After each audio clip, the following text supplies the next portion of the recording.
that we humans are somehow separate from nature. We know that if you eat, drink, or breathe, you are part of nature. And if you're seeing the things around you destroyed, the very air that you breathe, the sacred water herself, the trees, the plants, the forelegs, the fins, those that fly are impacted, then so are you. This is not a time for us to only meet and not take action. Whether it takes getting out in the streets right now, if we want to, but certainly in our own homelands. Raising our voices, calling communities together. Now there's that form of kitchen table organizing that was part of my upbringing, her upbringing, and probably yours. To sit around with your family and talk about what's going on in the world and what to do. Educate one another. And then call your relatives, your communities, your neighborhoods. Raise your voices in the social media if you're young enough to do that. Use it. Use it in a good way. Not in lateral violence like I see so often that causes distress and people to hurt, but in a manner that uplifts all life. That has to happen, and it has to happen now, since it hasn't happened in the last 20 years. So that's part of this meeting too, is a call to action. I want you to think throughout this meeting, to the voices that you hear, what will you do when you get back home? Not that I've heard this, I've taken notes, and they're going to sit until the next meeting. What am I going to do?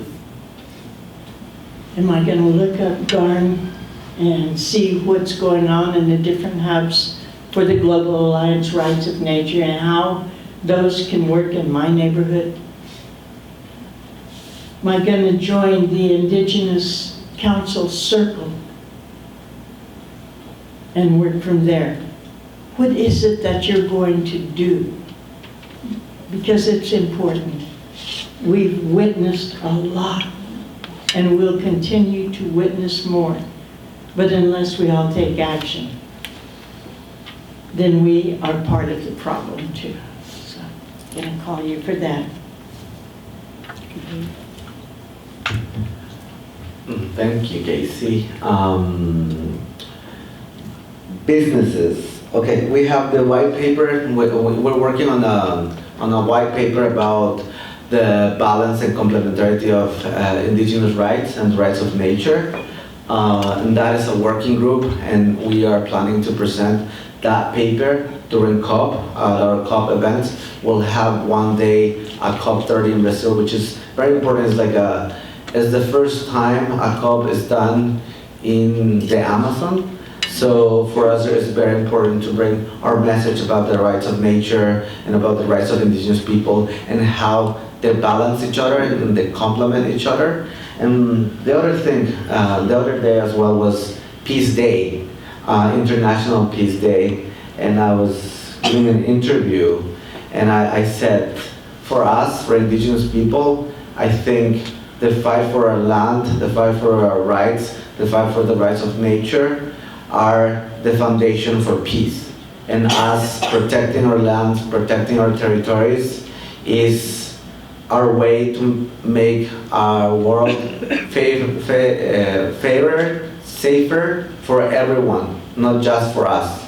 And by protecting nature, I think that is the foundation of peace for indigenous peoples. And if we want peace, we need to defend, and we need to fight, and we need to amplify the voices of indigenous peoples. We need to fight for the recognition of the rights of nature. We need to fight for dignity for all, not just for one group. Thank you. A little bit more about the white paper that we're working on. As Leah said, it's, we're talking about the way that Indigenous rights and rights of nature are really the same thing, that there isn't a separateness from that, one from the other.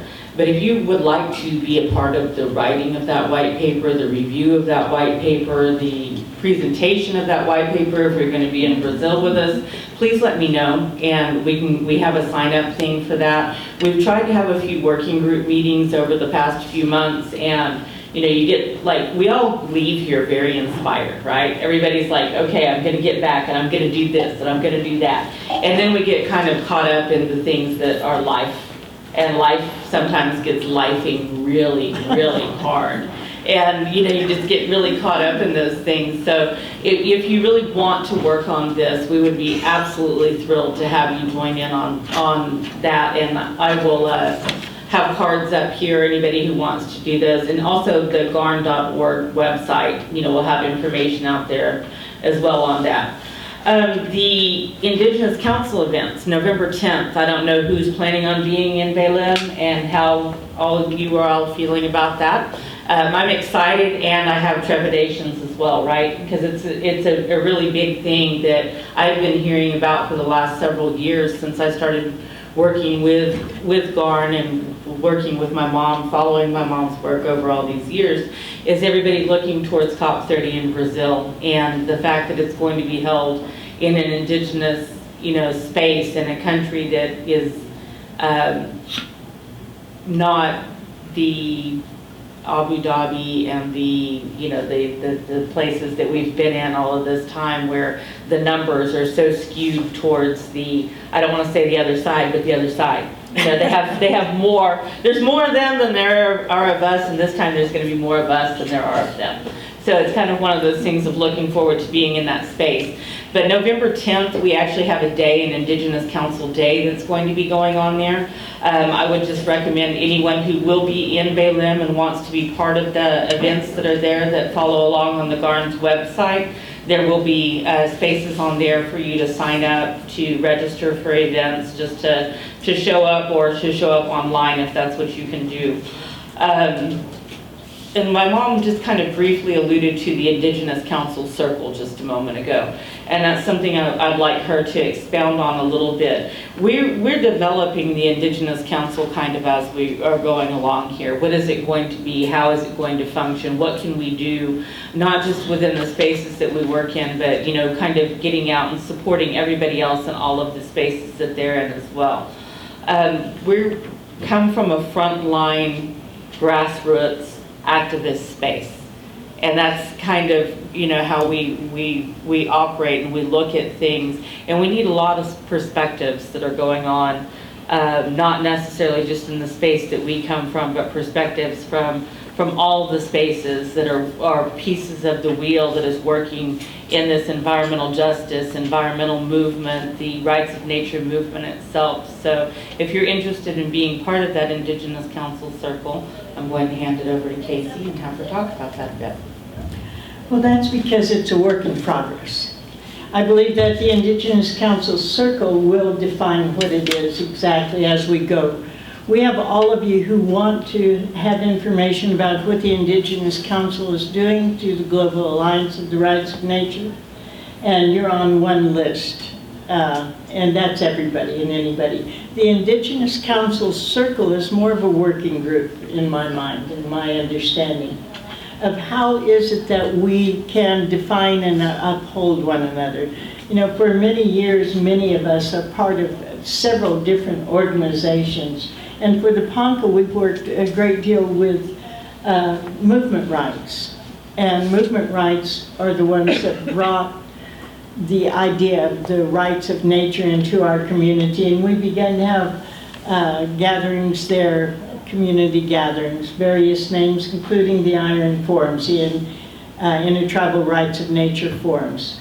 And through that, and over a series of years, being guided by the community of what was correct, statutes came into being, called the Immutable Ponca Rights of Nature Statute is one that was implemented by our council in 2017. And then in 2022, the immutable Ponca rights of rivers. And it is by recognizing those rights. Those rights already exist. All of those rights already exist. Natural law is happening. Natural law is governing this thing that is called climate change. The wind knows what to do. The deer know where to eat. The water knows where to flow. And on and on and on. Natural laws are in order. But for us to be able to align, as Movement Right says, human law with natural law is what the movement is about. How do humans come back within the natural laws in a balanced manner that upholds natural laws? And that's what the Indigenous Council, through the Global Alliance of the Rights of Nature, and the Indigenous Council Circle will be doing, is to help communities and each other to understand what is our best way forward. This is already, Rights of Nature is the fastest glowing, I like that too, growing. We like to glow. Yeah, we like to glow and grow. The fastest growing environmental movement that I've ever witnessed, and certainly the one that is moving the fastest right now, with over 39 countries involved, am I correct? 40. Oh, 40, see, her since I've heard last. Yes.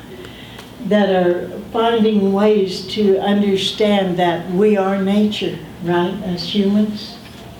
And that we have to recognize that and to get in alignment with that. And what a perfect day on an equinox for us to come together and to understand that balance and how to go about that balance. We're inviting you. I really, really like something that I've heard said to me in the past, but about rights are not something that can be granted. You have them. They are. They are just innate. They just are a thing. But they can be recognized or denied. So we recognize the rights of nature is what we're doing. We are a voice for something that does not have the voice that we have to talk in the language that is put out there in writing or how we're speaking right now. There are many of us who have that communing with nature that goes on. We understand that connection. We can go sit outside. We can, visit the stream or, my personal thing. I have a thing with rocks. I pick up rocks everywhere I go. I'm always looking at rocks everywhere I'm at. That's my little personal connection that I have there with nature. But I never really thought of it as something that was a separate thing from myself. It was something the way we grew up within our indigenous communities, in our indigenous homes, then we grew up not even realizing that we were a separate thing or that nature was over there and we were, we weren't, it just was. I mean, it was not something that we were taught as children, that we owned land or we owned the rights of the river, or we owned any of those things. So for me, it's like being able to be in spaces like this. Number one, this is a very different crowd than what we've had before at a lot of our Indigenous Council meetings. Just saying that right out the gate. And I absolutely love that. I think it is fantastic because often when you're doing this work and you're in these spaces, you see the same people everywhere. We see each other, we know we're doing the work. We know what we're doing in our communities. We know we have that connection to one another already. And there's so many new faces here, people that I don't know. I don't know what kind of work you're doing in your spaces, and I'm just so grateful that you took the time to come here and to sit and to listen, what the Indigenous Council is about. And I am interested, we have a Q&A part here, and I hope that some of you will take advantage of that time to share back with us what it is that you would like to see. What did you come here to gain from coming to the Indigenous Council meeting? What were you hoping to learn from this space? Were you coming in to see how, you can help you know, how we can assist one another or how we can help you. What is it as an Indigenous council that we can do to help you in your work? Another thing that is important, that if you want to, the Indigenous Council, it's a close council for Indigenous people, but the Global Alliance for the Rights of Nature is a wide membership that anybody can join, and they have different hubs, different issues that you can join and follow on the website of the Global Alliance for the Rights of Nature. And if you're Indigenous, if you want to be part of the council, please let us know, sign up. We have regular meetings and global meetings and gatherings just to start the conversation, as I said before, and you're all welcome to join and start working with us for this to be something that is universal and recognized universally. Thank you. I saw a few of you nodding your head when I was saying you're new to the space, you haven't come to the Indigenous Council, maybe you're here. Is there anyone who'd like to share a little bit back with us as the GARN Indigenous Council and the GARN staff, what you came here hoping to be a part of or to learn? Somebody raise a hand, come on.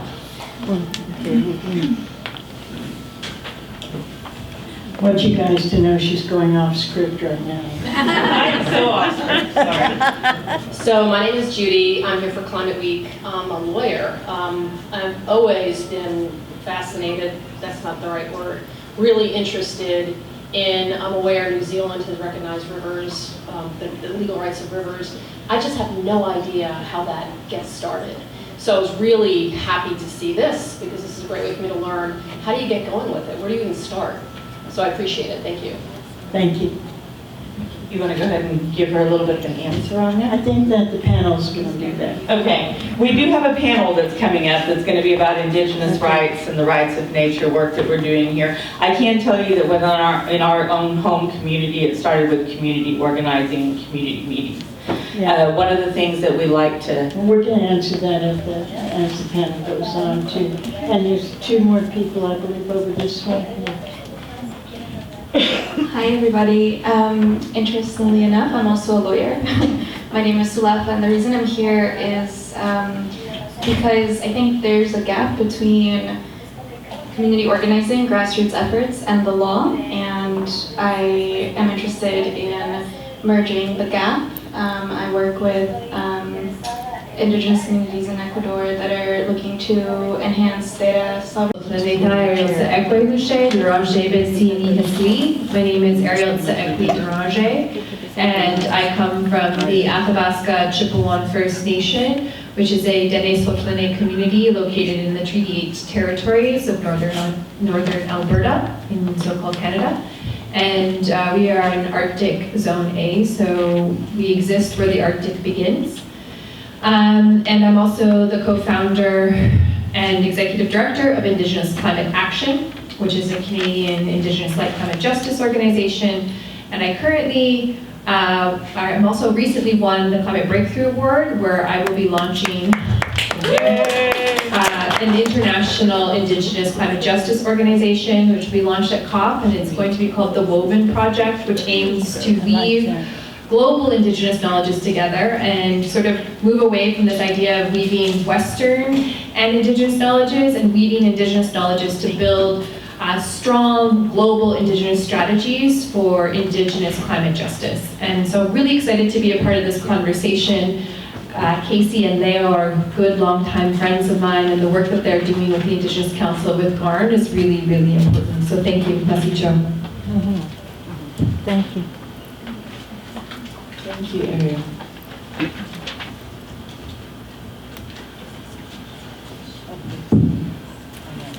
Muchas gracias. Un saludo, Casey, Consejo Indígena. Mi nombre es José Hualinga, soy del pueblo originario quichua de Sarayaco, en Amazonía, en Ecuador. Aquí estamos una delegación para algunos eventos en la Semana del Clima. Es mi cuarto viaje con esto. Entonces, Sarayaku está ubicado en el surcentro de la Amazonía, en la provincia de Pastaza. Somos un pueblo que durante los últimos 42 años hemos resistido, hemos trabajado para no permitir el ingreso de las compañías petroleras y otros proyectos extractivos. Hemos defendido con nuestra resistencia, con nuestra lucha para los derechos de la naturaleza, y también somos parte importante de incluir en la Constitución del 2008 los derechos de la naturaleza, porque somos los pueblos originarios que impulsamos y defendimos en esta nueva Constitución, porque a partir de los años 80 y 90, cuando se consolida el movimiento indígena del Ecuador, habíamos propuesto la constituyente como una de las luchas en Ecuador del movimiento indígena. Y entonces el rol de los ancianos, más que todo de mi padre y otros líderes espirituales, acudieron a Montecristi para defender la visión, la propuesta y la relación intrínseca que tenemos con el bosque vivo e incluir en los derechos de la naturaleza. Entonces estamos aquí para compartir nuestras pequeñas experiencias. Thank you very much. Thank you both for joining us today on this panel. I know this was kind of a little bit of a chaotic situation where we didn't get you questions in advance and everything, but taking the questions that we're receiving online seems like a really good place for us to kind of begin. And one of the first questions here was, what would you say is the core purpose of the rights of nature, and how does this objective differ from other environmental objectives? Do you want to just keep moving it this way, or how do you want to do this? We're doing this however we choose, Ariel. Yeah. So repeat that, please. What would you say is the core purpose of the rights of nature, and how does that objective differ from other environmental objectives? I mean, I guess differ from, are we saying from settler colonial environmental objectives? I'd say so. I'd say so. I think that's the start. Yeah. I think that it challenges the normativity and the standard practices that we see come out of colonial concepts of man's dominion over nature. And it ascribes a right to nature as if it is what it is, which is a life form. And that it also takes a moment to put into the colonial mind frames, because I think as Indigenous peoples, we've always seen nature and the environment, which sounds absurd, because there's no word for nature in my language, that it is a life form that needs to be protected. Now, I also agree with the elder who stood up and talked about how nature can just shake us off its back if it needs to, because nature doesn't need us to protect it. What I think the Rights of Nature movement does is it demands that we recognize that we see nature as a life force that is bigger than us, or rather that we're a part of. And it challenges the concepts of settler colonialism that have predicated systems of extractivism and capitalism that have caused the climate crisis. Now, my organization, Indigenous Climate Action, and the Global Indigenous Movement has coined the phrase, colonialism causes climate change, and Indigenous rights are the solution. The rights of nature puts nature in the center again, as opposed to capital assets and dominion over land. And it is still utilizing the same structures of colonialism, because this is not a tool for Indigenous peoples. This is a tool to awaken colonial minds that something exists beyond the frameworks that they have been utilizing for the last 100, 500 years that have led the planet towards planetary collapse. Yeah, I'm so grateful for all the language that you use, because it makes perfect sense to me to hear that. And also, I believe that it is also something that indigenous peoples, such as the Ponca, are using right now in the form of a statute. We do recognize that rights of nature is inherent. We call it the immutable Ponca, rights of nature. And in other words, it has always existed, it will always exist. But because of the colonial system that has come into our territory and helped to create these governments within our structures that are under the Bureau of Indian Affairs that do deal with the federal law of the United States through the Environmental Protection Agency, through the Bureau of Indian Affairs, and through every governmental process, we have had to find a way to be able to build within our own legal system a way that recognizes what has already existed in a different form.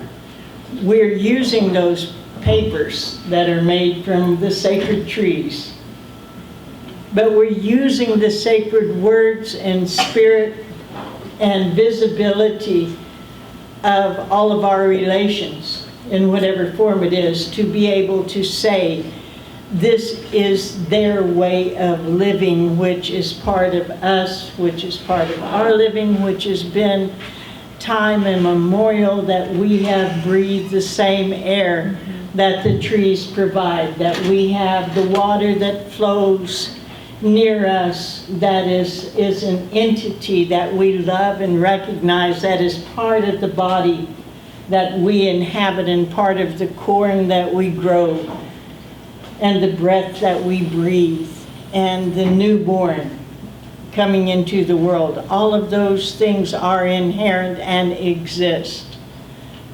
But how do we say to you, the non-Indigenous, the non-Ponca, how we feel about where we are and who we are in our relationships to all that is?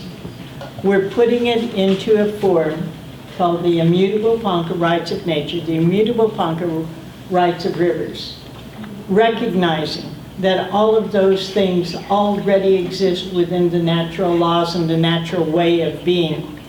But we're going to force you to look at us and say that is not only the law because it already exists and they're recognizing it, but it is a law in their territory and they will prosecute you in their court system if you violate that law and continue to kill nature, which we're part of.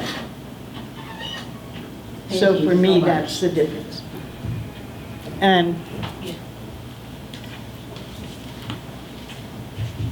siempre ha existido, siempre hemos estado. Los pueblos originarios hemos estado conectados y somos naturaleza. Infelizmente hay una gran separación cuando identificamos allá es la naturaleza y eso es un inicio de divorciar y poner a un lado nosotros mismos, nos autodiscriminamos y nos automarginamos, porque la naturaleza, la creación en sí, somos nosotros. Por eso, cuando Sarayaku, como pueblo, somos un pueblo pequeño, luego de analizar, luego de meditar, luego de pensar qué es lo que podemos enseñar a otros hermanos extraños que desconocen sobre el Causa Sacha, nació la inspiración de que nuestro modo de vida, nuestras formas, como hemos vivido originariamente, sea conocido, y nace la propuesta del bosque viviente. Porque para nosotros la selva, el bosque, es un ser y está constituido de un pluriverso. Podemos decir que están ahí quienes regulan, fecundan, armonizan la vida y nos necesitamos, tanto aquellos, ellos y nosotros, porque sin ellos nosotros no podemos vivir. Ellos son los que nos alimentan, nos dan el aliento de la vida, nos dan la sabiduría, y a ellos nosotros le llamamos el bosque Vivo-Causaxacha. Tanto las lagunas, las montañas, los árboles, los pantanales, las cascadas y todo lo que constituye el bosque de la Pachamama, en este caso la Madre Tierra, es un ser vivo. Y por eso este derecho originario, lo podemos llamar, es la que nos ha garantizado a existir, a continuar la historia. Pero cuando tratamos o incluimos a exigir que se reconozca estos derechos, es como una estrategia frente a las grandes amenazas que cada día nos enfrentamos: al extractivismo minero, petrolero, maderero, las megas construcciones de carretera, actualmente el mercado de carbono, que son planificados desde el escritorio, mientras nosotros estamos en territorio cuidando. Todas las estrategias macroeconómicas son diseñadas desde afuera, y nosotros perdemos en eso nuestros derechos. Los derechos de la naturaleza, más allá de ser una propuesta jurídica, requiere de ejercer, de reconocernos, de volver a nacer, de volver a contacto de nuevo con la Pachamama, con la Madre Tierra, para entender claramente de que sí están vulnerándose esos derechos. Nosotros somos naturaleza y la vida es muy importante, y por eso todos sabemos que en la lucha, en la resistencia de todos los pueblos, siempre en nuestras palabras es la vida. Esa es nuestra visión. Thank you. Thank you so much for that. I'm going to ask this next question. Casey, I'd like you to answer this, if you would, please. What would you say is the core purpose of Indigenous rights? And do you consider Indigenous rights the same thing as the rights of nature? Yeah, I think that's, and I think they're indivisible. I believe that when one is, I can only come from a Ponca perspective, right? Being born Ponca means that I was born with those inherent rights you're speaking of. And those inherent rights are the rights of nature, just as well as they are Ponca rights. I was born a woman. I was born to have these children, grandchildren, great-grandchildren, to take care of the village, to be part of a life that was set in motion by my ancestors. Those indigenous rights are inherent. They are the rights to eat, to drink, to breathe, to live within the natural laws, to understand that I am part of an entire system of life. I'm not a separate entity.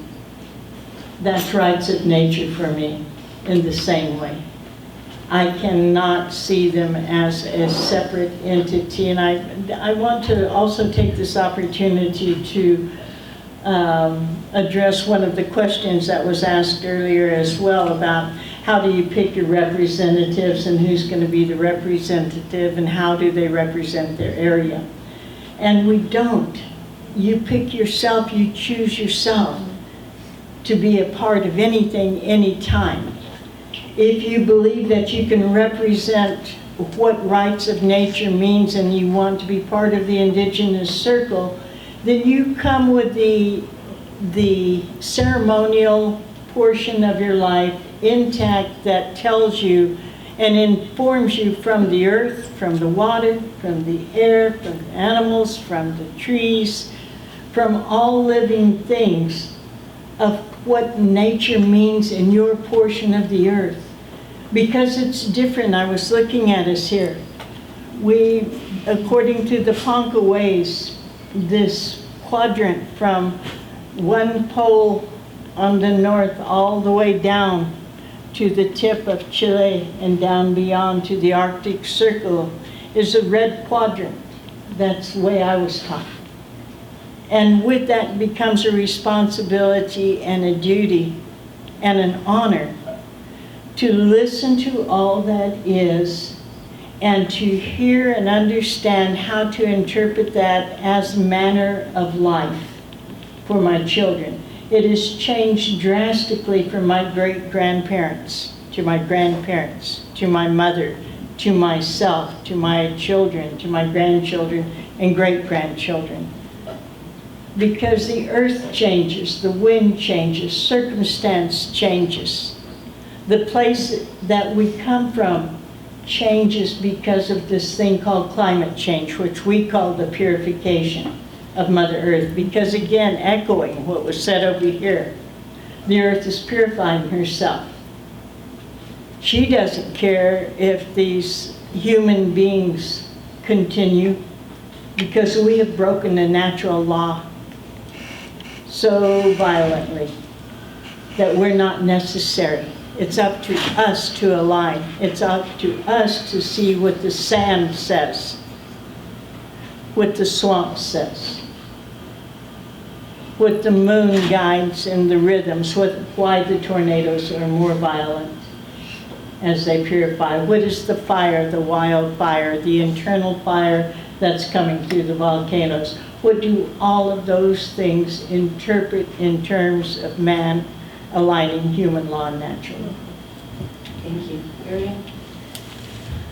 I think it's really also important that when we're talking about implementing and upholding the rights of nature in this framework that Casey just so eloquently put, is that it is inseparable, but it also comes from the fact that we often get stuck in this logical framework where we start to try to think about, like, what does this really mean, and contextualize it. But it's because we've lost the ability to be creative. And that our history, the history that we're taught, the history of humanity, for some reason began at first contact and erased the thousands and thousands of years of history that existed before contact, and the creativity that Indigenous peoples utilize to manage and be in relationship with our lands and territories gets missed over and over again. And that relationship, rather than this desire to control and manage, is what's missing from the systems. And when we start to advocate for the rights of nature and in connection to Indigenous rights, you start to see the nuances of the interconnectivity that we exist in. Everything that Casey said, from the high Arctic to the Antarctic Circle, there is a connection, that line that draws those connections, and our people knew this intimately.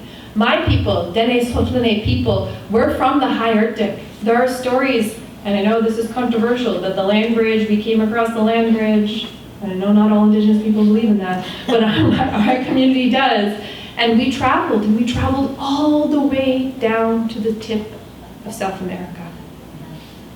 And the Apache are Dene Sotlene, the Navajo are Dene Sotlene, and they're all connected and we're all related, and those connections and interconnectivity wasn't a one-way street, it was interconnected. Our languages, our culture changed with the lands that we became in relationship with.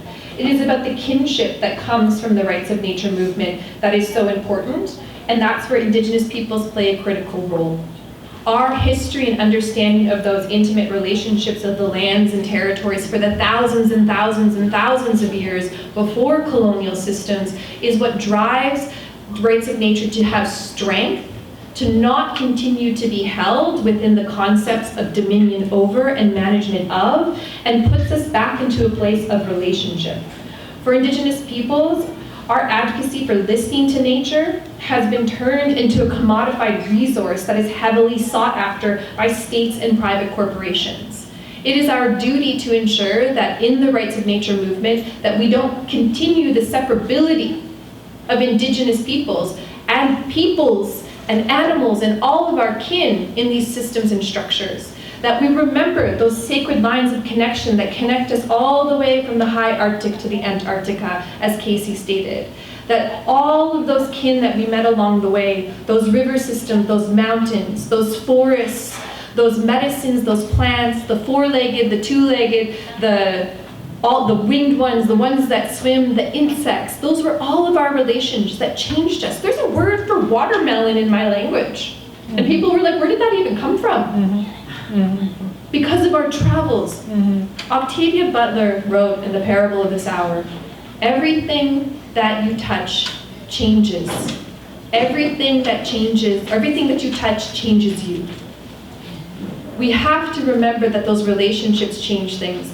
And so to have the rights of nature without the rights of Indigenous peoples sets up a system for that continuation of separability of man and nature.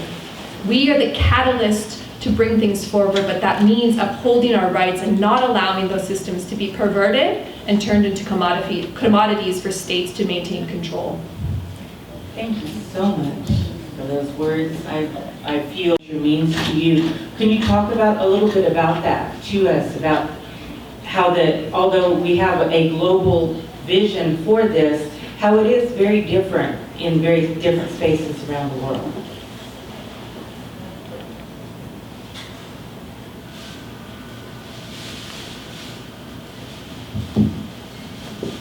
And not just around the world. It can be very different from community to community, right?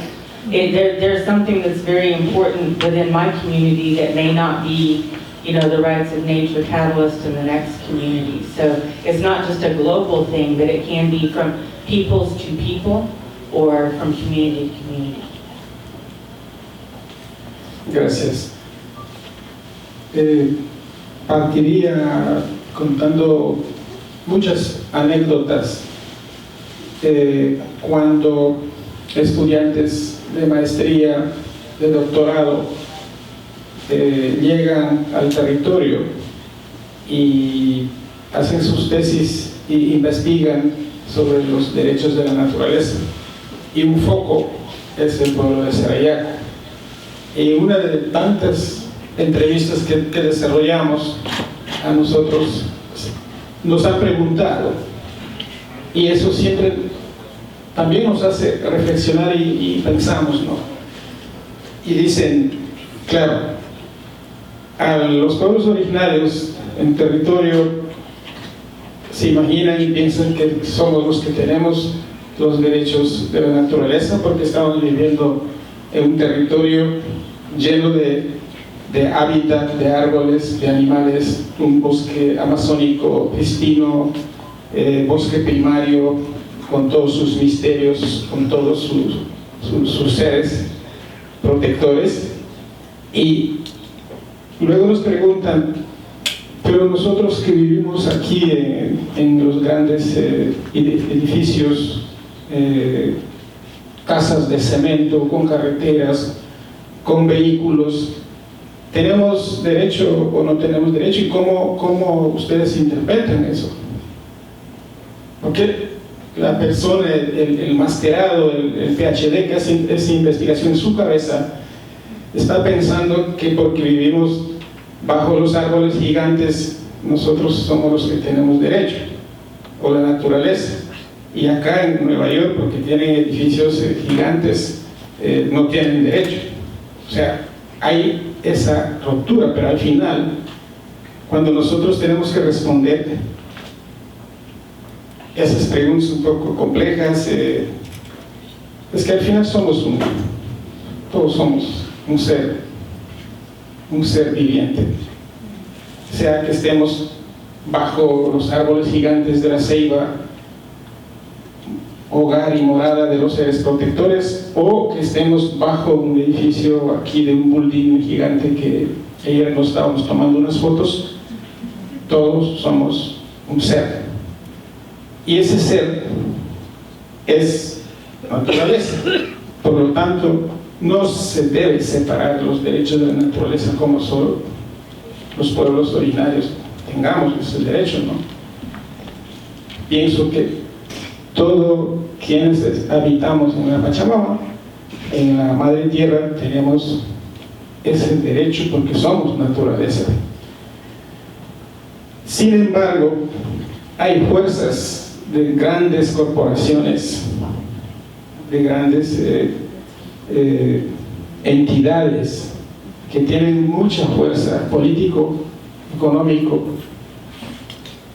que al separarse y tienen un concepto, una definición muy interesante, cómo nos separamos, que dice que el ser humano, ya cuando hablamos de ser humano como humano, somos los prioritarios, somos la prioridad.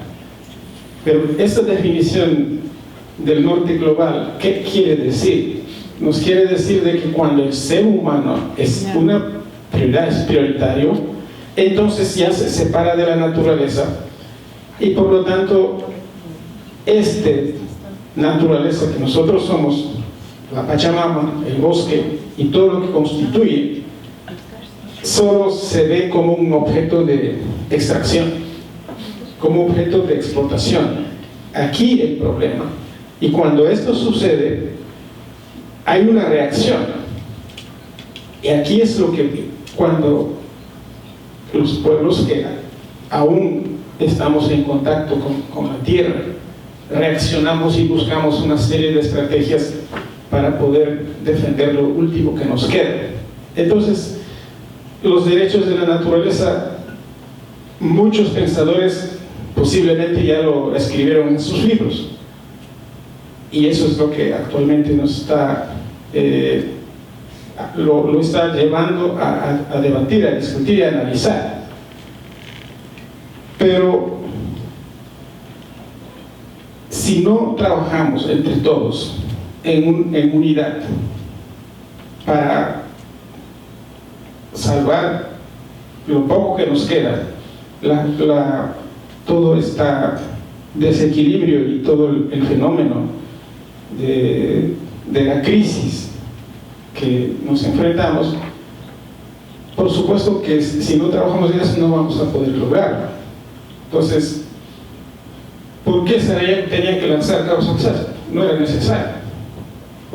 Solo no necesitamos que Cabo Saxacha es milenario y es un bosque vivo con todos sus seres protectores, pero nos obligan. Tenemos que actuar, tenemos que ponernos a la vanguardia. Entonces hacemos como las hormigas una serie de construcción de tejidos. Ahora vamos a hablar del sonido, porque el sonido es importante para alimentar nuestro ser, nuestro interior, a través del oído, y la comunicación con los animales, con otros seres que tenemos que entender. Cuando habla un colibrí, por ejemplo, hay dos maneras de cantar del colibrí que nos manda el mensaje. ¿Y cómo lo entiendes ese mensaje del colibrí? Ahora, este mensaje que siempre hemos vivido, tenemos que ponerla a la vanguardia para hacer entender al resto que nos amenaza, para decir, oiga, entiéndanos, el colibrí nos está hablando. Pero ellos dicen, no, ustedes son supersticiosos, ustedes viven en la utopía, en la mitología, así nos califican, pero ese colibrí nos está hablando clarito. Entonces, actualmente la lucha, la resistencia es no solamente de los pueblos indígenas, nos corresponde a todos. Si tenemos que poner en una constitución los derechos de la naturaleza, es porque nos garantiza a todos los seres, seamos humanos visibles o humanos invisibles. Entonces, ese es nuestro trabajo. Pero les podría responder de esta manera. Thank you so much. Really appreciate your words. I was just going to say we're running out of time, but we're not actually. There's another question.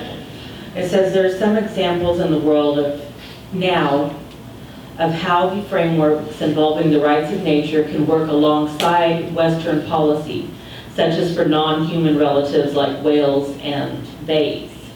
What would you say is a good point of consideration to begin suggesting the rights of nature in different contexts? Indigenous and other local communities don't have all the same needs, but is there a unifying statement for a need to give nature its rights? Just a little question. Oh, Yeah, that's just say a what you small, want to say. That's a follow-up yeah. question on the philosophy of life. But starting with the first part of it, it's like, how can you work along with the Western framework involving the rights of nature and Western policies, such as for non-human relatives like whales and bays? We'll start with that. I'm going to go ahead and answer a little bit, and I'm going to answer it how I want to, not how they asked it. So. Just observations of some of the things that are going on right now, where there are species who are being given rights, and I always want to correct that. No one's giving any rights. Perhaps they're recognizing those rights in a manner that allows all things to be alive. But there's also pitfalls to some of those situations that we really have to be aware of. I know of certain species, there are some places that are recognizing the rights of whales in relationship to being carbon sinks. Yep. And that is the antithesis of what rights of nature means. If one starts entering into the extractive industry's scheme of carbon trading, then you become part of the problem, not the solution. And just a quick way that I became aware of this is as a Ponca person living next to ConocoPhillips 66. I was at the Permanent Forum for Indigenous Issues, I believe it was 2006. And I was with an Indigenous person, wonderful person, an Aboriginal person from Australia. ConocoPhillips had paid them $1 million for their people to plant trees there. It was the first time I ever heard of these carbon schemes. And this person was telling me, you know, they're really foolish because those trees aren't going to grow where we are. But theoretically, in 30 years, those trees are going to produce X amount of carbon. And I'm getting paid just to put those trees in the ground that aren't going to even grow. And I said, do you know that you're giving them the bullet to put in their gun to shoot my people by doing that? Because what's happening then in Ponca territory is ConocoPhillips can continue to pollute because people there are being tricked into thinking that they're doing the right thing for their people by planting a tree, which seems so innocuous, but if it is part of a carbon scheme, it means that you yourself are entering into the carbon market and becoming the extractive industry that you are fighting. So for me to recognize the individual entities is one thing, but to do it in a manner that becomes part of the problem is the problem. I also just want to add the fact that we have to advocate for the rights of a species is crazy. Like, we are at a time in history where that is crazy. And what's even crazier is that there are some people that would rather protect certain species, non-human species, than indigenous populations. Because it's easier to protect and advocate for the protection of whales who might not be directly in actively obstructing the progress of fossil fuel projects, whereas as indigenous peoples, because we are humans and participate in colonial constructs, we often will participate in the disruption of these projects. And so what happens is, and in my territory, we've seen more advocacy for the protection of caribou and bison. And there's not a lot. I just want to say there's not a lot of protection for that. But people seem to care more about non-human animals than Indigenous peoples and Indigenous peoples' rights. At one point, there was a conservation organization trying to advocate for the protection of caribou in my territory. Caribou are reindeer. Reindeer, the myth is Santa is guided by reindeer. We said, why don't we run a campaign that says, Christmas is canceled because all the reindeer are dead. Maybe they'll actually pay attention.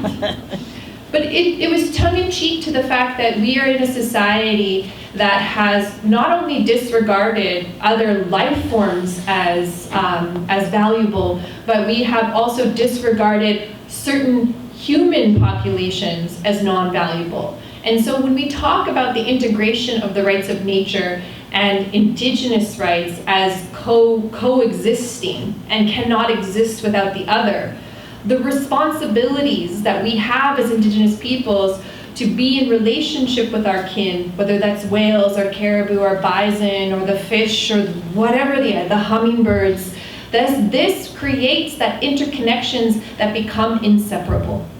This is why the rights of Indigenous peoples actually is stronger than using the rights of nature to protect whales or caribou or bison or hummingbirds. Because if we take the rights of Indigenous peoples and you look at the UN Declaration on the Rights of Indigenous Peoples and you compare it to the UN Declaration of Human Rights, what you see is the UN Dec on Human Rights looks at our individual rights and freedoms. What is my individual right and freedom?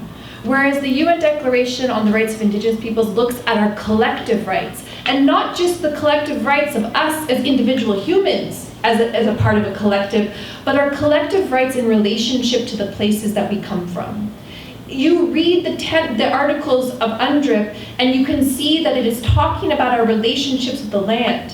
And on those lands exist those animals. And those responsibilities that we hold, those inherent rights, they're not rights even. They're responsibilities that we have, that we forged over thousands of years being in relationship with Creator and all living things.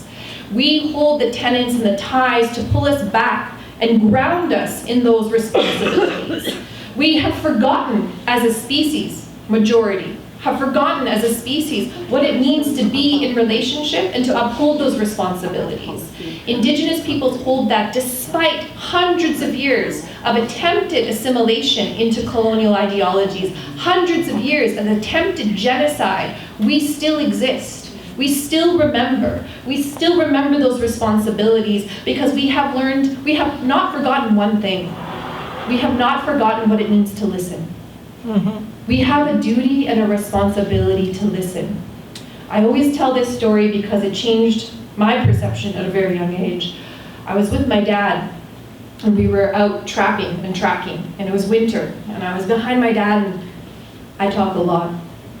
And I was asking my dad a million questions. What's this? What's that? Blah, blah, blah. I'm asking him. And he goes, shh, just listen. And I'd walk behind him and he wouldn't say anything. And I'd start talking again. And he'd be like, shh, just listen. And I couldn't understand what he was asking me to listen to. I couldn't understand. And then later we were crossing a body of water. And we're walking across this water, and I was afraid that we were going to fall through the ice. And I said, how do you know we're not going to fall through the ice?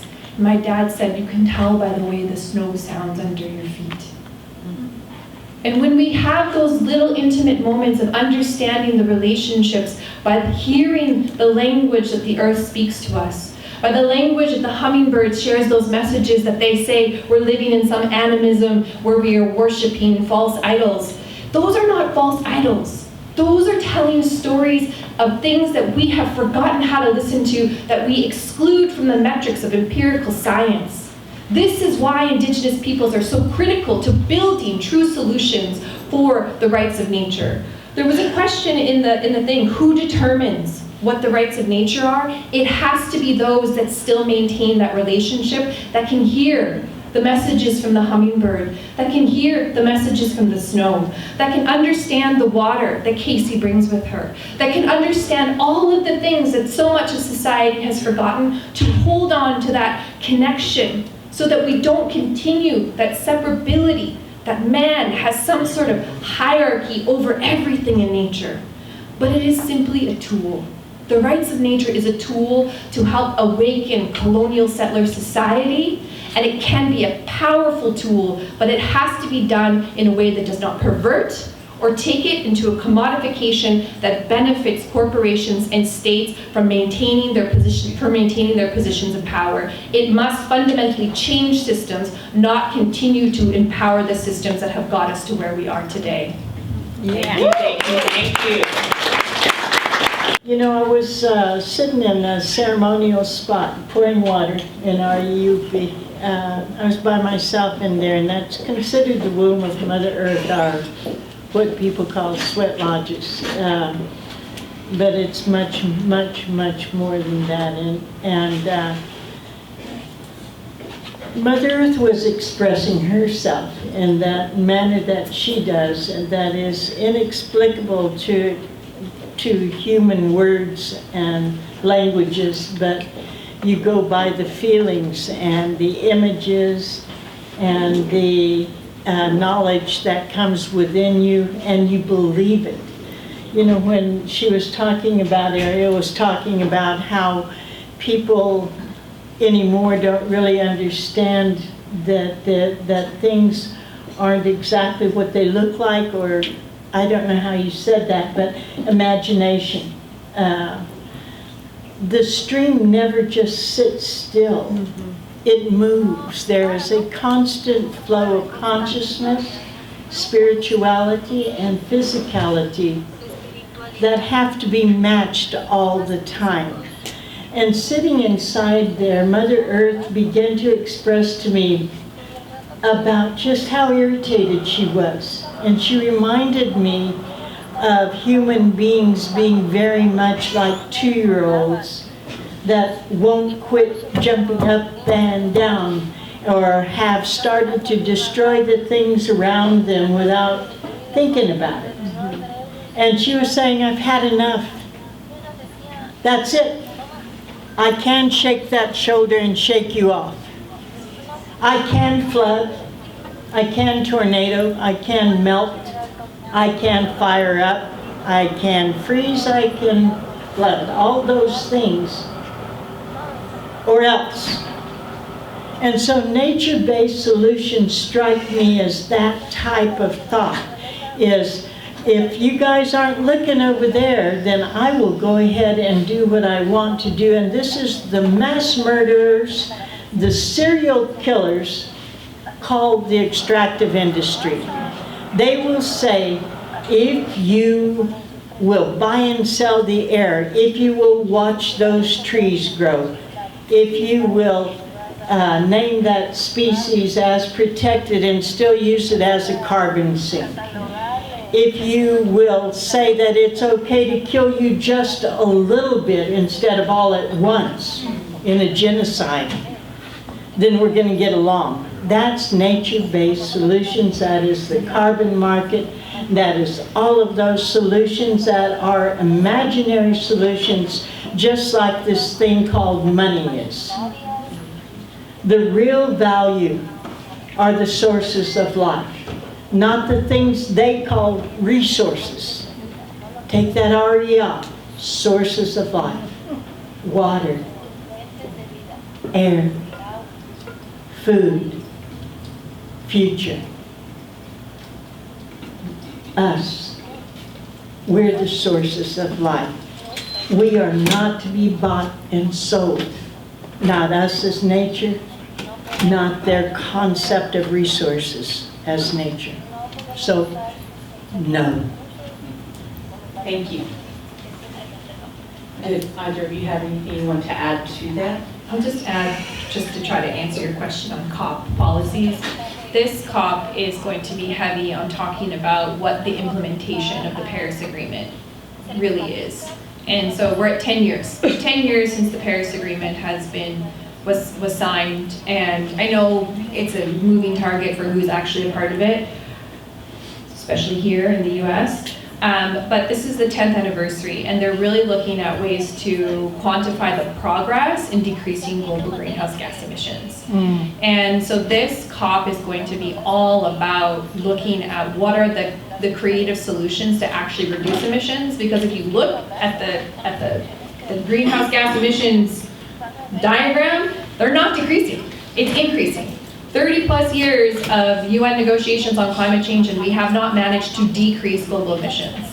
And so when it comes to looking for solutions to decrease emissions, things like nature-based solutions are becoming the area where governments are looking at it. And so the rights of nature integrated with the rights of Indigenous peoples becomes a really critical tool to ensuring that nature-based solutions at whole aren't replicating harmful practices. You know, for the last century, the colonial governments and industries have sought Indigenous lands and territories to extract oil, to mine minerals, to cut down our trees, and now they seek our lands to store the carbon pollution these processes have created and to address the climate crisis that they're responsible for. They are bringing new corporations, new corporate interests in our territories for carbon sinks. Mainly oil and gas corporations are now coming in, and we're now calling them carbon cowboys, looking to take up Indigenous lands and territories once again. And while it's dressed as an economic opportunity for our communities, it is not an economic opportunity, because what it's doing is it's often pitting the global south against the global north.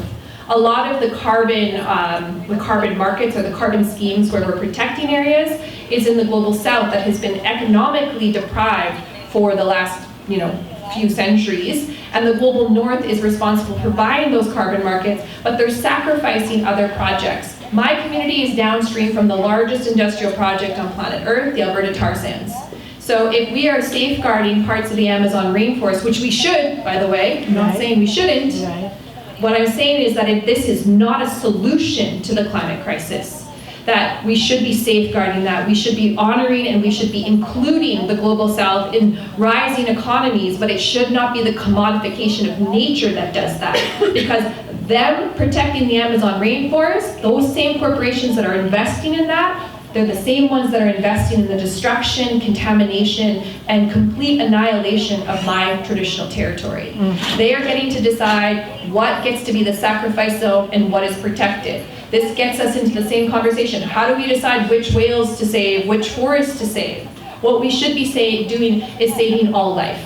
And nature-based solutions are dangerous if they are housed within a concept of commodification, of buying, selling, and trading, as opposed to respecting, protecting, and upholding our responsibilities as the human species that we have that's ingrained in our Indigenous knowledge. This is where Indigenous rights to free, prior, and informed consent, the rights to our own systems of governance, our own systems of managing our lands and territories becomes critical, and it should be valued not from a buying, trading, and selling place, but from us participating in economic systems and being valued for what we've already done historically. This should be about reparations for what we've already done. 80% of the world's biodiversity has been protected by Indigenous peoples, and only now they want to pay us for what's going to come afterwards? What about the last 500 years of conservation that has been driven from our ancestral knowledge? Where's the reparations for that? Because without that, the planet would have been game over a long time ago. But they only want to give us money for the future. This is the problem with the nature-based solutions platform and the way that they're driving it forward. It is just another scheme for corporate and colonial power to exist because it is framed in a capitalist model.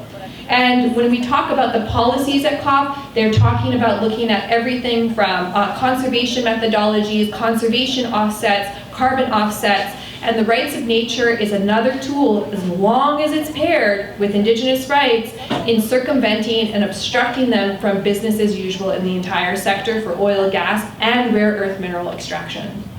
Yep. Thank you, thank you, thank you. And things like this are so important to bring awareness, right? We have a community that's here in this building, but we have a huge community that's also online. When we were at the CBD in Columbia, one of the things that we were walking along, and I just happened to glance over and see something that said Indigenous-led nature-based solutions. And I was so offended. As an Indigenous person, I was so offended to see that being there sold to my relatives. as a way that that is beneficial to them without them even understanding what it's doing to me and my community at home. So, you know, awareness is a huge thing. And I thank you ladies for coming that are having to leave now. I hope that we can reconnect a little bit, maybe at some point on this business about, you know, connecting with Nepal as well in those spaces. So please, if you would leave me a card, I'd love to stay in touch. I also am working with people in Asia as well, so I can love to get connections. I think that there are many, Just a reminder that net zero is one, so that when you get on your plane to pollute, and they tell you it's going to be net zero because they're going to, that's a scheme. I was talking to a relative that lived in Iowa, and there was a carbon line that broke there. There was a carbon exit where they were going to go and stick the carbon capture going through a pipeline, going to a place where they're going to put it in the earth. And it was just going to stay there, by the way. Once they put it in the earth, it's not going to go anywhere. You know, it's just so silly the way the thought pattern is. Anyway, the pipe broke, and it was in a valley. And the cars that were going through that valley at that time were deprived of oxygen, because that's what happens when the carbon is set loose there. And so they began to die as well. And all of the animals, birds were falling out of the sky. They're dangerous, dangerous, dangerous as well. So yeah, we have to watch for those carbon schemes. And we also really need to call out all of those schemes and all of the people who are participating in the corporations that are doing that. Everyone is having to live in fear these days with this particular, with Trump and his people. You know, we may as well say that out loud too. Like Voldemort. Call him out. Like Baltimore? Yeah. He who shall not be named. Okay, my girl. Sorry about that. Questions? I'm going to take, you know, maybe about 4 or 5 questions here. And, Oh, yes, please. Absolutely. you want to respond to it? Yes, she does. You can respond to it. He said Jose. there was time. Jose. Dice que quiere I'm responder. sorry. Did you want to? I apologize.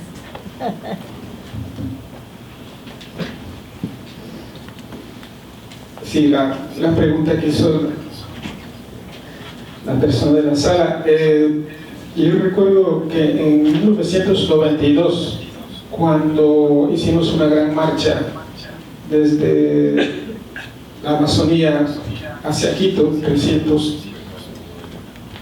aproximadamente 350 kilómetros, y cuando obtuvimos el reconocimiento de los títulos globales colectivos como territorios, porque en esa época era prohibido hablar la palabra territorio, el gobierno nacional de esa época reconoció y nos dio los títulos colectivos y dijo que el subsuelo era del Estado, porque en ese tiempo había el boom de la explotación petrolera, minera, y nos otorgó que la superficie de la tierra y los árboles pertenecían a nosotros, a los pueblos. Han pasado años y ahora en el boom del carbono, ahora la superficie de la tierra y los árboles pasaron al Estado. O sea, ahora nos quieren entregar el subsuelo a los pueblos indígenas.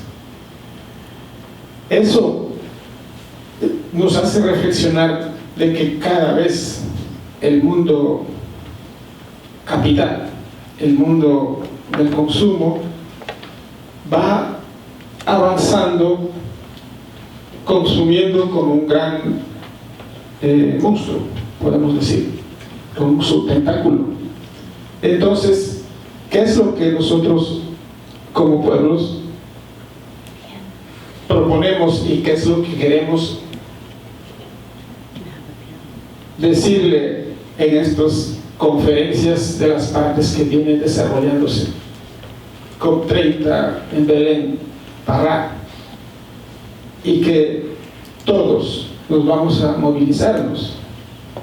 Por supuesto que a nivel oficial, recuerdo que yo hice un tour en Ginebra con ex secretarios de la ONU, con personalidades responsables de organizar estas conferencias, porque hace 10 años atrás mi idea era participar en la parte oficial y que posiblemente haciendo el lobbying a través de las personalidades más influyentes podía estar en el evento oficial, pero me había equivocado, porque conversando con todos y estos señores expertos en organizar estas conferencias me dijeron, pero si nosotros otorgamos a los pueblos originarios el estatus para que participe en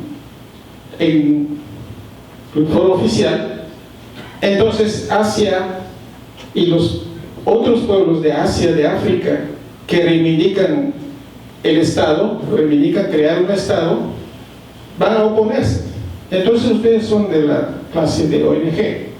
Allá en Acoica, la coordinadora de la cuenca amazónica de los pueblos indígenas, ellos tienen acreditación y ustedes participan. ¿Por qué cuento esta historia? Porque son partes del proceso de la lucha para dar a conocer y dar presencia a nuestra voz directo. ¿Y qué queríamos decir cuando quiero participar en el foro oficial? O sea, queríamos decir a los señores que aquí estamos, los pueblos, pero lamentablemente no es así. Hay todo estas conferencias desde el 92, a partir de la conferencia del Río hasta la actualidad, se escucha los derechos de los pueblos indígenas, se escucha que se otorgan no sé cuántos millones, miles de dólares para proteger supuestamente a la naturaleza, los derechos de los pueblos indígenas, pero nunca llegan al territorio. Cada vez nos enfrentamos a nuevas amenazas e internamente hay una nueva neocolonización de los propios gobiernos en nuestros países que generan políticas, leyes e consultas. Es como el cáncer. Cada vez gobiernan sin respetar la Constitución, sin respetar las leyes y toman decisiones unilaterales de una democracia que no es correcta, falsa. Entonces, ¿qué es lo que queremos nosotros ir a hacer en Belén? Ir de turista a pasear. Y muchos lo hacen eso. Entonces, cuando hablamos de solución basado en la naturaleza, alguna cosa así, no es así. Nosotros queremos presentar las iniciativas que tenemos desde el territorio, porque no vamos a ir a mendigar, sino vamos a exigir un derecho democrático, un derecho humano, un derecho que nos corresponde nosotros, porque somos los que estamos, los custodios de estos territorios, que alimenta el oxígeno, que alimenta la vida, y por lo tanto tenemos ese derecho a participar en esos fondos, pero que nos den, pues. Y ahí nos dicen, no, pues ustedes no tienen capacidad. Ah, sí, hay que proteger a los pobres, emplumados, nos dicen. O sea, queremos romper esa concepción del paternalismo y el proteccionismo eurocéntrico y entender la realidad, entender de que nos enfrentamos en los territorios, los distintos niveles de gobierno, cómo los países están estructurados para administrar su territorio y en el cual los pueblos indígenas estamos prácticamente confrontados. Cuando hay una discriminación institucionalizada en toda América Latina, todavía es la base de un racismo y de un neocolonialismo. ¿Y cómo se rompe eso?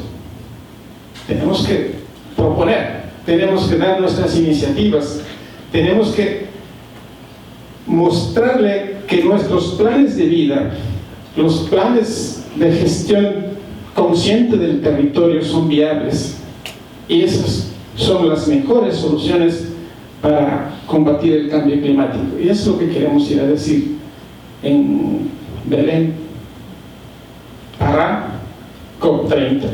Si nos escuchan, nos escucharán. Si no nos escuchan, seguimos. Eso lo puedo contestar. Gracias. Thank you, thank you.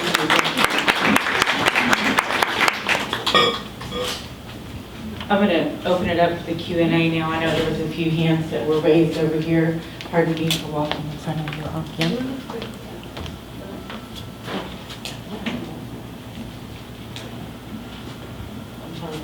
Thanks so much for this awesome celebration.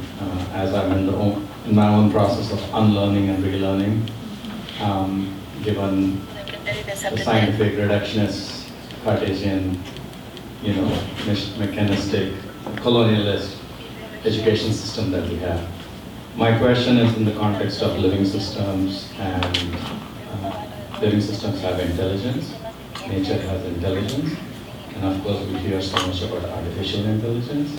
So the big concern I have is that going to be another new form of colonization that we have?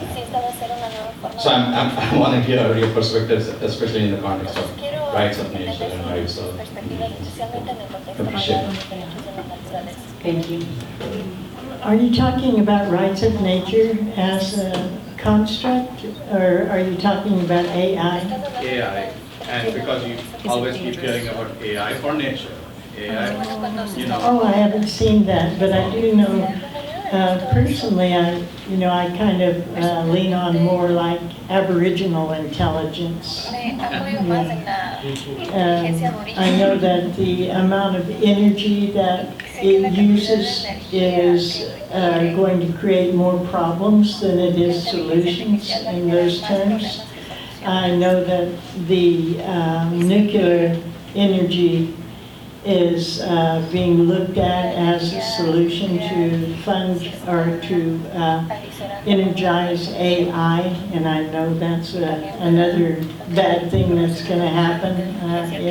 In our homelands up there, they're looking at putting another or a nuclear plant up there in order to fuel AI for a global thing. I personally think it's more of the same. I think that it's going to accelerate the problems more than it is fix those.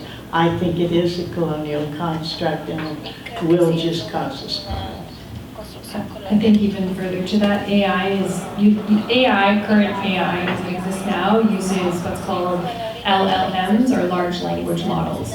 So it's only abstracting data from what has already been written. And so like what you can find on the internet, what's sort of been published, what's accessible through large language models. And indigenous knowledge systems are experiential and often are not non-translatable into the written word. And so when we talk about the rights of nature or indigenous rights or indigenous knowledge systems and indigenous sciences, they are actually left out of. So AI actually poses a huge threat to these systems, and it also reduces humanity's capacity for imagination and fully understanding a concept. And this has actually already been proven, where they have integrated AI or LLM AI models in hospitals, And they're now finding that doctors are less able to identify certain illnesses because of their dependence on AI.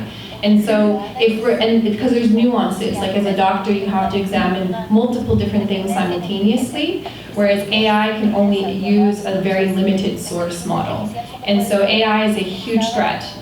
There's, just as a funny anecdote, for a while when AI was first being introduced, particularly with Google AI searches, if you Googled Canada, there's a Cree word, and it's for anyone who's Cree, it's Indigenous language, tagai. Tagai is like a curse word, like a very dirty word. And if you wrote, what does tagai mean? So many Indigenous peoples had made jokes to non-Indigenous peoples that tagai meant my good friend, that if you Googled, what does tagai mean, the AI source would say, it's a Cree word for meaning good friend. And so you can see the limitations of an LLM AI system and how it can actually be very dangerous when it comes to the rights of Indigenous peoples, Indigenous knowledge, and the rights of nature. On top of everything Casey said with the energy systems. Thank you, thank you. And do you want to answer that? ¿Quieres decir algo más, José, de eso o no? ¿La inteligencia artificial o no?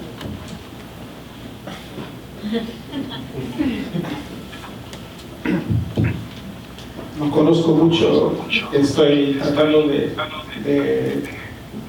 aprender el chip, ¿cómo es eso? Pero pienso que sí es una amenaza. A largo plazo, todo la inteligencia natural puede ser sustituido por la inteligencia artificial. Claro que como herramienta sí es necesario, pienso, y debemos usarlo con mucha sabiduría, con mucha inteligencia.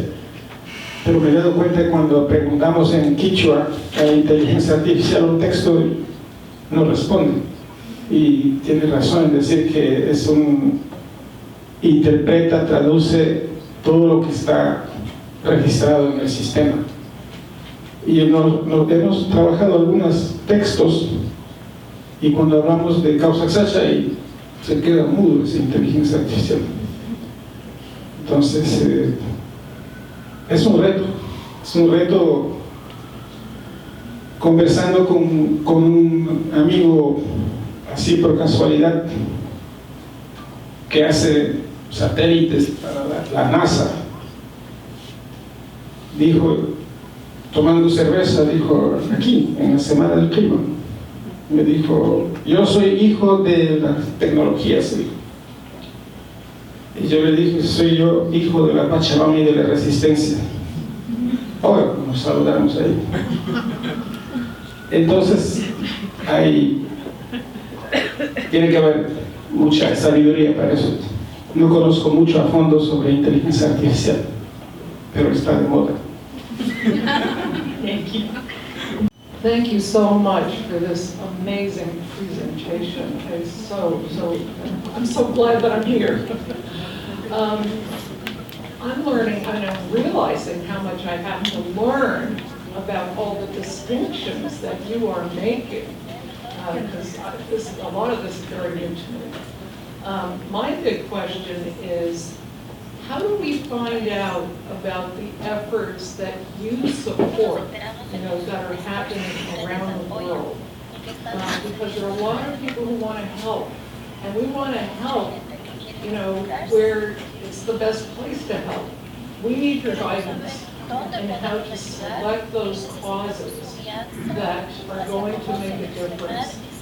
Do you have a list of those causes? For example, grassroots efforts in the state of Maine, or let's say in the state of New Jersey, or somebody wants to know, what can I get involved with that's, in my own state that is going to be in alignment with what you're talking about?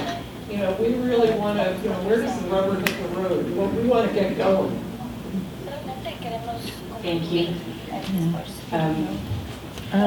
Yeah, it's such a broad question. It's really difficult to say, call Joe down the road, and he's the one, right? But maybe to look at different things through the Global Alliance for the Rights of Nature that we're aligned with. Maybe the organizations that we're aligned with might be those organizations that you want to support. If you, reach out to the communities that you're in, if you start an initiative within your city's policies, all of those are valid. Every one of those are valid. I'm not real sure how to say it other than that. Do you have some thoughts on that? The only thing is, that I get asked this question a lot. I think that when you talk about like different movements and work that's being done, particularly in Indigenous communities, one, we've been invisibilized intentionally for the last few hundred years. And there is still a lot of fear in our communities with working with folks from outside of our communities, and that's real and is legitimate. And we are also one of the most heavily monitored and policed communities in the continent of North America and globally. Like, Indigenous peoples are persecuted simply for being Indigenous globally. And because of that very nature, what you're asking for is asking for our people to put all of our information in one place for governments to be able to see what we're doing, and that just feels inherently dangerous. The project, the Woven Project, this is something that we discussed. Should we be putting together like a map of and a list of all of the Indigenous initiatives for climate justice? And the answer very unanimously is that's dangerous, because it gives corporations and governments a handbook of all of the Indigenous movements, and it puts us at risk for persecution. And in countries with really, with a lack of systems for protection of Indigenous and human rights, that leads to Indigenous people's lives being at risk. Indigenous peoples are the most, we have the highest death for protection, like being murdered for the protecting our Indigenous lands and territories. Less so obviously in North America, at least not overtly and publicly and without shame, but Indigenous peoples are regularly imprisoned and criminalized simply for being land defenders. And so what you're asking for just doesn't exist because of the dangers. But what I do say, kind of like Casey, it starts with restoring relationship and knowing whose land you're on, knowing who your neighbors are. And I can tell you, in Native country, we talk about the moccasin telegraph as one of the most powerful forms of communication. It's not on Facebook or Instagram or whatever. It's through our relationships and our kinships with each other. And when you start to enter into those kinships, you start to learn a lot about movements that you're not going to find in one database or one section. And for funders, this has always been a challenge because they're like, we don't know who to fund, because there's a bit of, it's not secrecy, but it's more around protecting our security for our communities. But find out who's in your neighborhood, make those relationships, and don't go in with, I want to help. Honestly, don't do that. The best thing to do is show up, offer to serve the elders their food at the beginning of an event, get them the tea, cut the firewood, help set up community events, build relationships. Building relationships is where you start, and when you have those relationships of trust, you start to work together, not help, because helping is you saying you have more power over, and it perpetuates this ideology that people from outside of community are necessary to help communities. We can help ourselves. You want to come and join that? We welcome you. But if you come to help us, I don't know. Thank you, thank you, thank you. Yeah, and I don't know, do you have something you want to add? Un poquito. Sí, por supuesto que requerimos de apoyo, de solidaridad. Necesitamos fortalecer la comunicación con jóvenes, monitoreos de territorio, cartografía. Esas son cosas concretas para defender los derechos de la naturaleza. Son propuestas que nacen desde el corazón del territorio. O sea, ahí sí necesitamos apoyos concretos. Sí, esa es la pregunta. Difusión, incidencia, luchas jurídicas, etcétera, etcétera. Thank you, thank you. going to take one more question over here. I'm going to take one over here. Thank you, and thank you for all the wisdom shared within this room. I work with communities in West Africa, more precisely in a country that has been so neglected that most people struggle to point on a map, and that's Guinea-Bissau. And someone talked about language earlier today and the importance of language, and just out of curiosity, the word indigenous, for instance, in the neighboring country of Senegal, is actually considered a pejorative term, which was used by the French in a pejorative form. But where I want to get with this is that working with local communities in these countries where they are not native to those lands, they're still fighting for the same rights as indigenous communities. And I'm so thrilled to hear about your project with Woven, you mentioned Woven. So my question to you, because my concern is how do you bridge these different worlds, which are not that different at all? What kind of strategies are you thinking forward with Woven to bring together these different worlds, whether that's Western, whether that's working with local communities and bringing the indigenous knowledge in? That's specifically about my project, which we're not here to talk about. But we can, I think essentially, first off, one thing to note is that there is a distinct difference between indigenous peoples and local communities. And what's really unfortunate is there are many countries, not just Senegal, where indigenous is a pejorative or like bad word, and many people don't want to identify as indigenous because it's safer for them to identify as a local community. But when it comes to a rights-based framework, which is what the Woven Project is based off of, is that indigenous peoples have unique rights that are distinct and inalienable. They are upheld within the UN Declaration on the Rights of Indigenous Peoples, and in many countries they're often recognized through some sort of agreements with the state itself. It's not everywhere, but there is a unique right. And local communities absolutely have a unique role in advocating for the protection of lands and territories because of those relationships that span over sometimes thousands of years as well.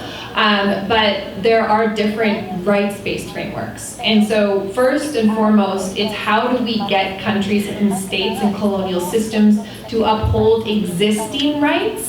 And if local communities are interested in advocating for definitions for their rights, have at her. We'll be with you and champion you along the way. But first we have to get states to uphold the unique rights and freedoms of indigenous peoples that are integrated with our relationships with the lands and territories.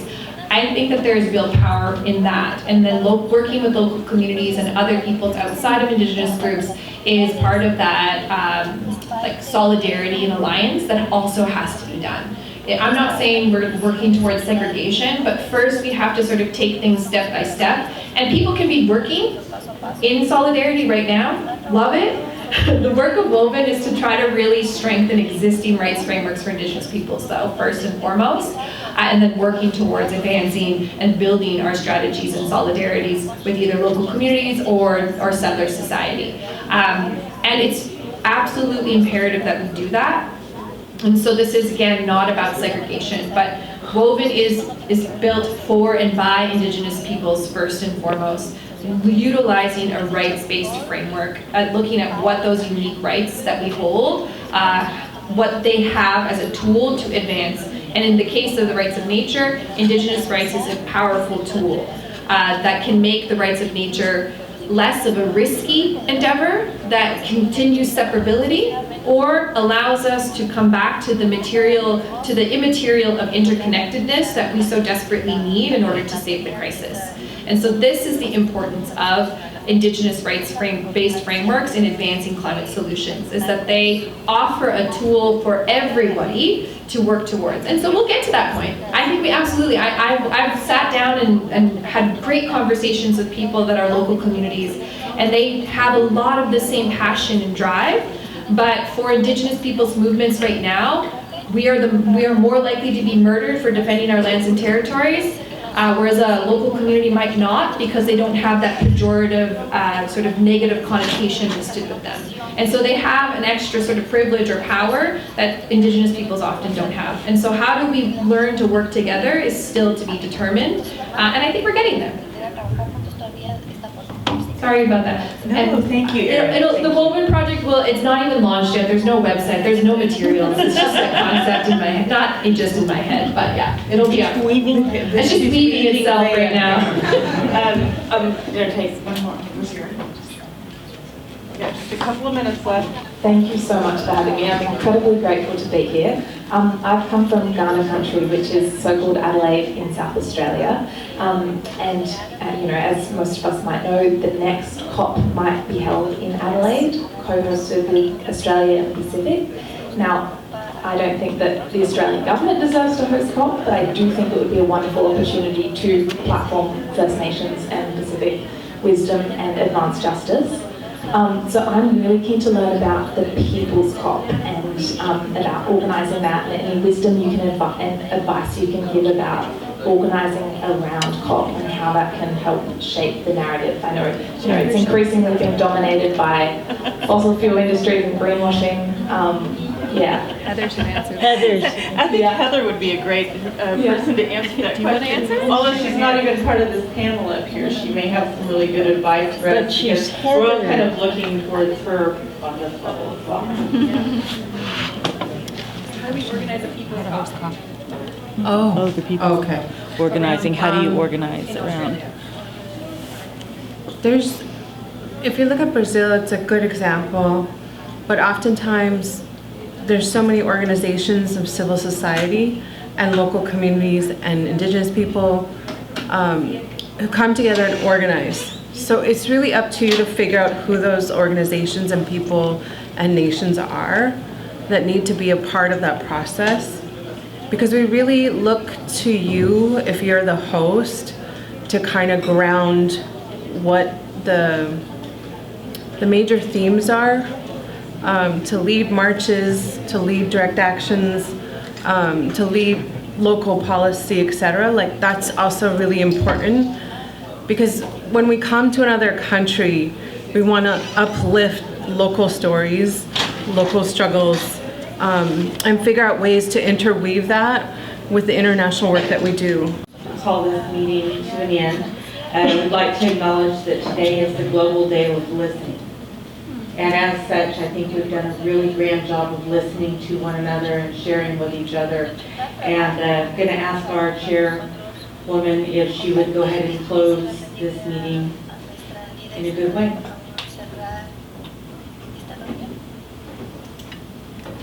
Well, no. Actually, I don't think meetings like this ever close. I believe that on this day of balance, that when we choose ourselves to participate, we are the warriors that we called for. So I want you all to recognize yourselves for who you really are, for what you really offer, what your choices are today, and what your choices will be when you leave here. This can't close because we're still alive. This can't close because we have generations that we love, that want to be here with the promises that our ancestors made in their prayers. That if they chose to be part of this sacred cycle of life, that they would honor all life, not just human life. That they would honor the ability to touch Mother Earth and be healed by her. That they would honor the sound of the thunder and the visual of lightning and the beauty of the rains. That they would honor the flow of the river and the tinkling sound of the ice when it breaks up on the lakes.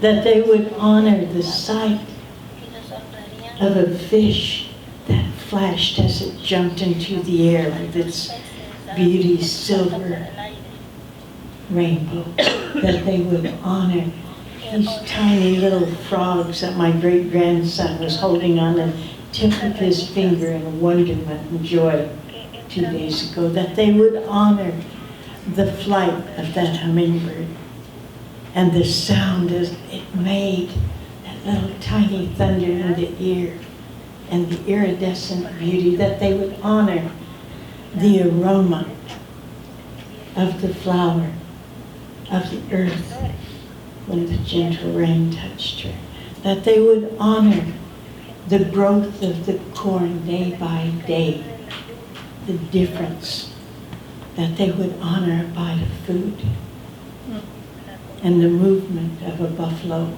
in a wally, that they would honor all of the things that gave us life to be here on a day like today. And they would honor the future as well as the past, and the life that they are given and the choice that is possible for all of us. So we can't really close. That's not possible. But what we can do is to stay connected, because that's what life is to recognize relationship and connectedness.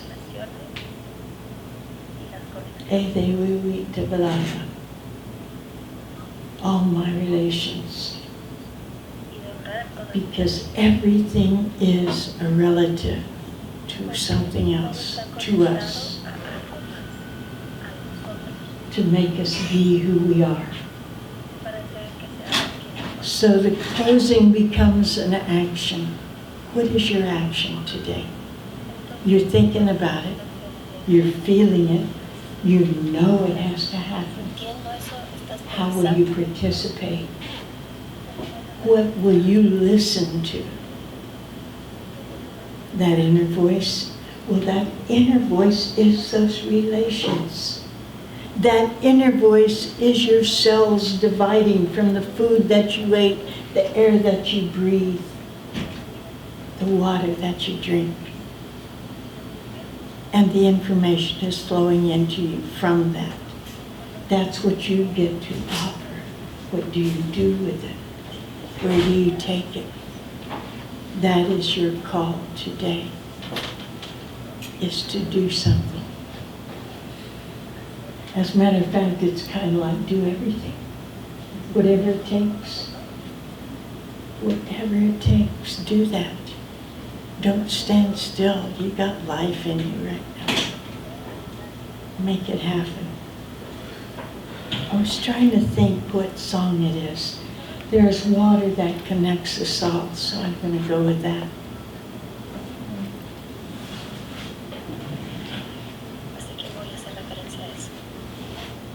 No, come stand up here, too.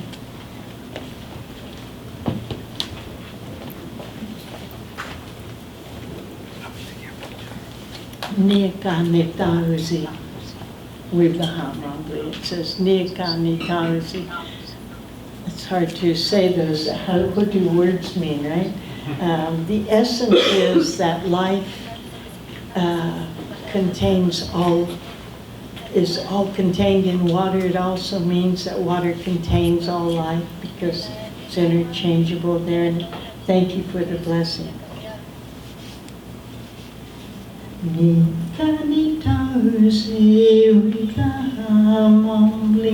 Sometimes that water is soft in a mist. Sometimes that water is hard like the thunders. Sometimes it flows. Sometimes it stands still. Sometimes it rises in the mist and the spirits move through it like in a fog. Sometimes it rains down from the very leaf of a tree where it just drips. Sometimes it stands on the bottom of the ocean. and it uplifts all things that are there. Sometimes it becomes a piece of sand, and it has water, it has fire, it has earth, it has life. Sometimes it is in the breath of a child when she attaches herself to the mother's breast, as humans have attached themselves to the breast of Mother Earth, and breathed the love of the Father Sky, and felt the sun fall the moon, and the moon guides the water and the rhythm of all life. That's us.